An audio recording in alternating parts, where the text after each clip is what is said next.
welcome back to Danny's Maths Hub. And today we are finally going to put together the distance and time that we've been looking at over the last 3 lessons, and now look at speed and how we calculate speed. But before we begin, do remember to hit that subscribe button if you're enjoying these lessons, and if you're learning something. It's a really big help to the channel just by hitting that subscribe button. It lets me know exactly who's watching and who's enjoying. So let's get back to speed.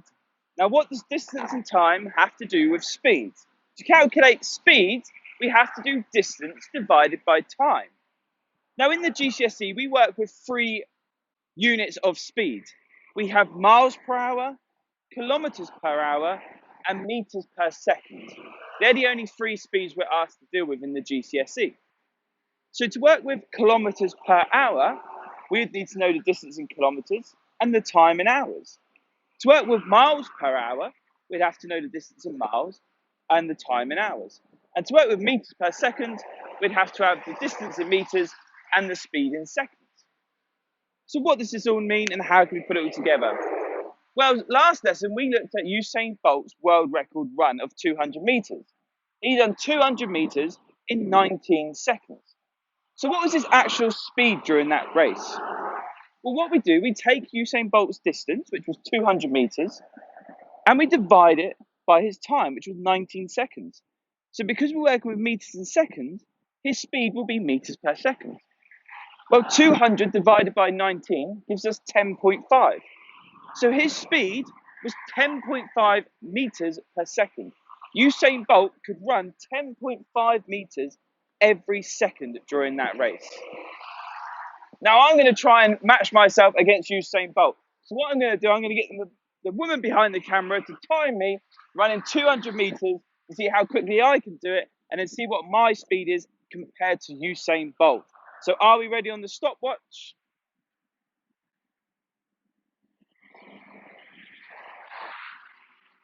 Three, 2, 1, go.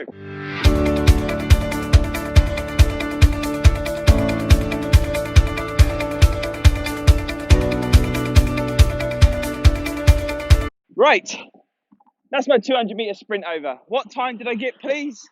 So I got 39 seconds, so just over double what Usain Bolt done. Oof. Give me a few more weeks and I'll be up to that standard. So I ran 200 meters in 39 seconds. So to work out my speed, we do 200 divided by 39. 200 divided by 39 is 5.1. So I was covering 5.1 meters per second. So, as you can see, my speed is nowhere matching Usain Bolt. However, let's now go back to our 10K world record. So when we looked at it yesterday, we found out the fastest ever time someone ran 10 kilometers was in 26 minutes.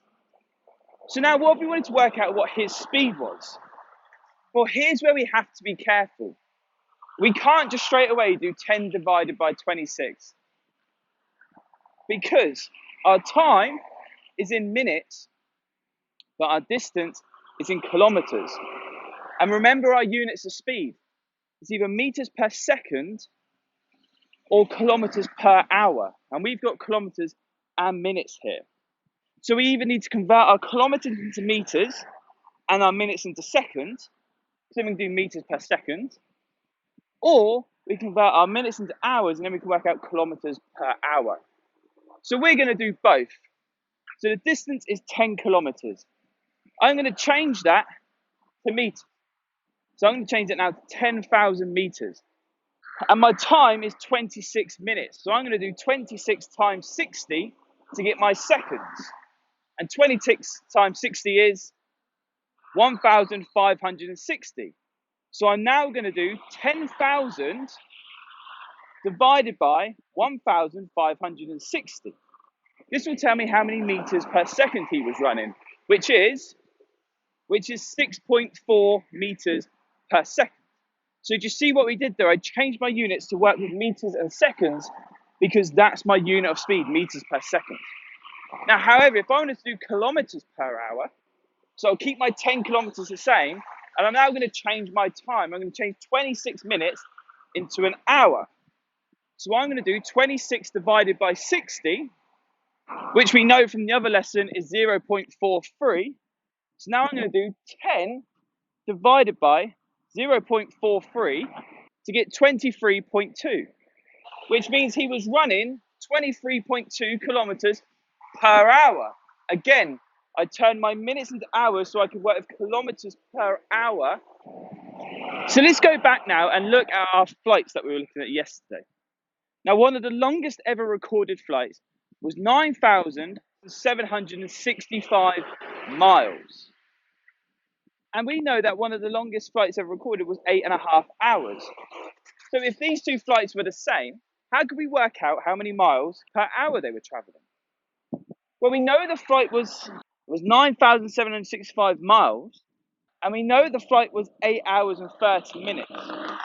Now, this is what I was saying yesterday. We can't put 8 hours, 30 minutes into our calculator. We need this all in terms of an hour. So if you didn't see yesterday's video, definitely go back and watch it so you can see how we're going to do this. But we know 8 hours, 30 minutes is 8.5 hours. So now it's no longer in terms of hours and minutes, it's all in terms of hours. So we now have our distance, we have our time. So we do distance divided by time. So we do 9,765 divided by 8.5, and that will tell us how many miles per hour they were traveling, which is 1,148. So 1,148 miles per hour that plane was traveling. Now, that's how we work out the speed using this formula. Speed is equal to distance divided by time. What about if we're not given one of the other ones? What about if we're given just speed and distance, or speed and time? How can we work out the rest of them? Well, I'm going to jump in my car now so I know what time and what speed I'm traveling, and I'll show you how we do those calculations. So let's head over to my car now. So we are now traveling along at 40 kilometers per hour. And we've now been driving for 30 minutes at 40 kilometers per hour. So how far even does that mean we've been traveling?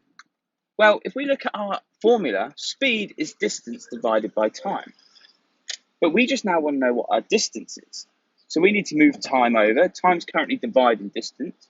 So we need to multiply our speed by time to get our distance. So we're now doing speed times time, and that will tell us our distance.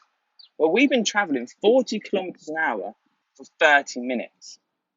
Now, because we're working with kilometers per hour, here we have to turn our time into hours, which again we did last lesson. Do go back if you haven't seen it yet. So 30 minutes is 0.5 hours. So we need to do 40 kilometers per hour times 0.5. Well, 40 times 0.5 is 20, which means in 30 minutes, in half an hour, traveling 40 kilometers per hour, we've traveled 20 kilometers. Because 40 times 0.5 is 20. How about this though? So I'm going to stop here, and I know to get back to my house from here, okay, that is exactly 1.5 kilometers. And I'm going to continue to travel at 40 kilometers per hour. So how long will it take me? So again, if we go back to our formula and do a little bit of rearranging, we can work out that actually to work out time, we have to do our distance divided by speed. So we now have to do 1.5, because it's 1.5 kilometers, divided by 40 kilometers per hour, which gives us 0.0375 hours. Well, that's not really helpful. So to turn that into minutes, we simply times that by 60, which gives us 2.25 minutes, which should take us 2.25 minutes to get home, traveling from here at 40 kilometers an hour to my home. So let's go for it then, 40 kilometers an hour all the way home. And we know this should take us 2 minutes and 2.25 minutes, even 2.25 minutes.